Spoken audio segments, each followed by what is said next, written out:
शूरपणखा ने क्यों बसाया मक्का मदीना। दोस्तों, अगर आपने रामायण देखी या पढ़ी होगी तो आप रावण की बहन शूरपणखा के बारे में तो जरूर ही जानते होंगे। शूरपणखा रामायण की एक ऐसी किरदार थी जिसकी वजह से प्रभु श्री राम को रावण समेत सभी राक्षसों का वध करना पड़ा था। लेकिन दोस्तों, सभी राक्षसों का अंत होने के बावजूद भी शूरपणखा बची हुई थी।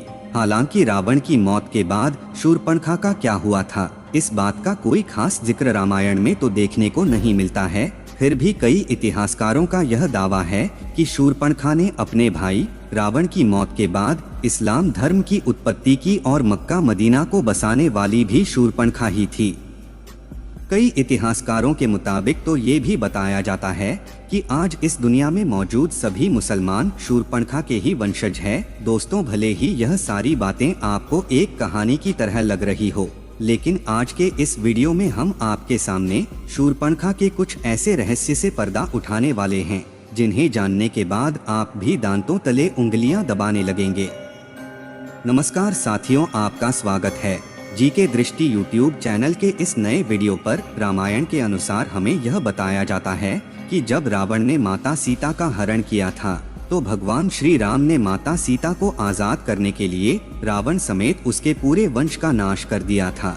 लेकिन सभी राक्षसों में रावण का छोटा भाई विभीषण हमेशा धर्म के रास्ते पर चलता था और विभीषण ने इसी तरह धर्म का साथ देते हुए अपने भाई रावण के बजाय प्रभु श्री राम की सेना को चुना। इसके बाद जब प्रभु श्री राम ने रावण का वध करके माता सीता को आजाद कराया था तो उन्होंने लंका का सारा राजपाट और जिम्मेदारियां विभीषण को सौंप दी थी।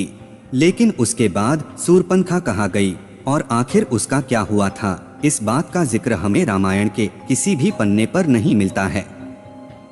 दोस्तों, दरअसल जब शूरपणखा भगवान श्री राम से आकर्षित होकर उनसे विवाह करने का प्रस्ताव लेकर आती है तो भगवान श्री राम शूरपणखा से विवाह करने के लिए उसे साफ साफ मना कर देते हैं, क्योंकि भगवान राम पहले ही माता सीता से विवाह कर चुके थे।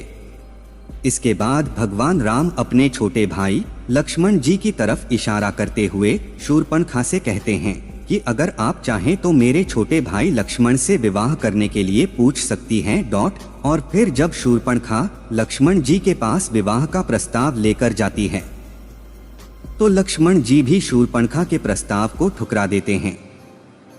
उसके बाद शूरपणखा भगवान श्री राम के पास जाकर माता सीता को बुरा भला कहने लगती है और भगवान राम को यह धमकी भी देती है कि अगर उन्होंने शूरपणखा से विवाह नहीं किया तो वह माता सीता को मार देंगी। उसके बाद जैसे ही शूरपणखा माता सीता को मारने के लिए आगे बढ़ती है तभी लक्ष्मण जी माता सीता का बचाव करते हुए शूरपणखा की नाक काट देते हैं।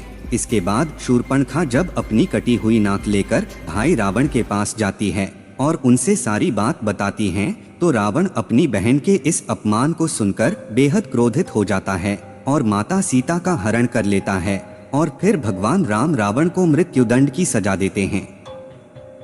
लेकिन दोस्तों, हमेशा से ही लोगों के जहन में यह सवाल बना हुआ है, इसके बाद शूरपणखा ने क्या किया। कई इतिहासकारों के मुताबिक यह बताया जाता है कि शूरपणखा खुद को दुनिया की सबसे सुंदर स्त्री मानती थी और जब लक्ष्मण जी ने माता सीता को बचाने के लिए उसकी नाक काट दिया था, वह अपने चेहरे को देखकर बहुत ही शर्मिंदगी महसूस करती थी और नाक कटने के बाद वह हमेशा अपने चेहरे को एक काले कपड़े से छिपाकर रखती थी। शूरपणखा को जब यह पता चला था कि उसके सारे भाई प्रभु श्री राम के हाथों मारे जा चुके हैं तो उसने दैत्य गुरु शुक्राचार्य के पास जाने का फैसला किया था और वो वहां जाकर उन्हीं के आश्रम में रहने लगी थी।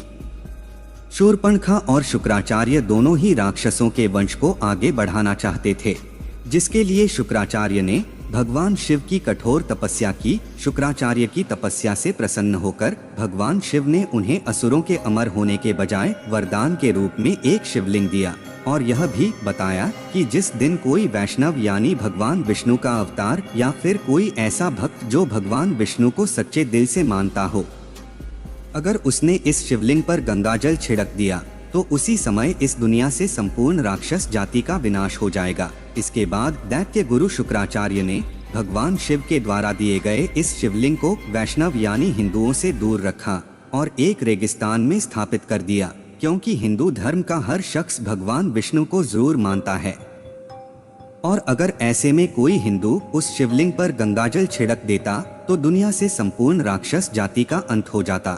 इसलिए शुक्राचार्य ने इस शिवलिंग को दूर ले जाकर एक रेगिस्तान में इसकी स्थापना कर दी। रेगिस्तान में जिस जगह यह शिवलिंग स्थापित किया गया था, उस जगह को आज हम सब मक्का मदीना के नाम से जानते हैं।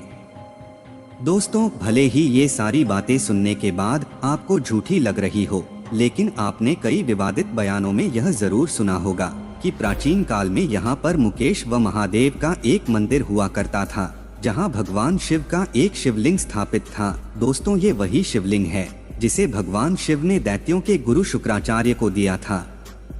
और इस शिवलिंग को दैत्य गुरु शुक्राचार्य ने हिंदू से छुपाने के लिए भारत से दूर सऊदी अरब में मक्का में स्थापित कर दिया था।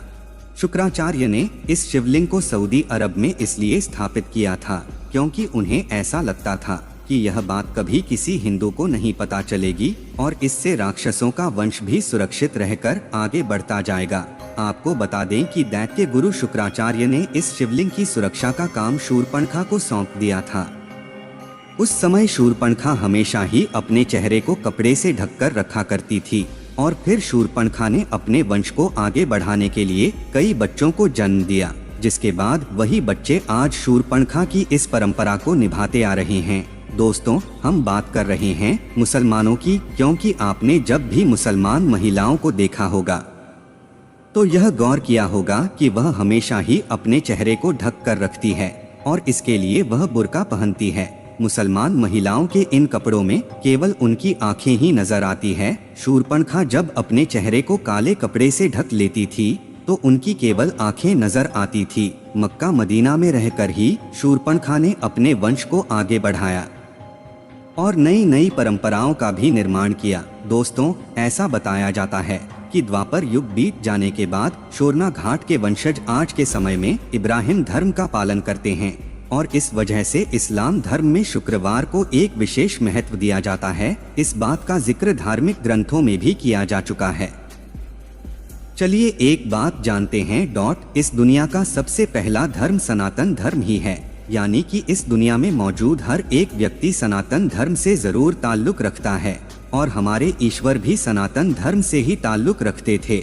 मित्रों, ठीक ऐसा ही प्राचीन समय में भी हुआ करता था। कुछ लोग मिलकर अपने अलग अलग नियमों और परंपराओं को बनाया करते थे और धीरे धीरे इसी तरह यही चीजें जातियों में तब्दील होती चली गई, जिससे आगे चलकर अनेकों धर्म की उत्पत्ति हुई। लेकिन इस्लाम धर्म की हकीकत पर आज भी कई हिंदुओं के द्वारा सवाल उठाए जाते हैं कि आखिर उन्हें मक्का मदीना के अंदर क्यों नहीं जाने दिया जाता है। क्या मक्का मदीना के बारे में कही जाने वाली बातें सही है या गलत? अपना राय कमेंट में जरूर बताएं और भी नॉलेजेबल वीडियो के लिए चैनल को सब्सक्राइब जरूर करें। चलिए दोस्तों, मिलते हैं किसी और वीडियो के साथ।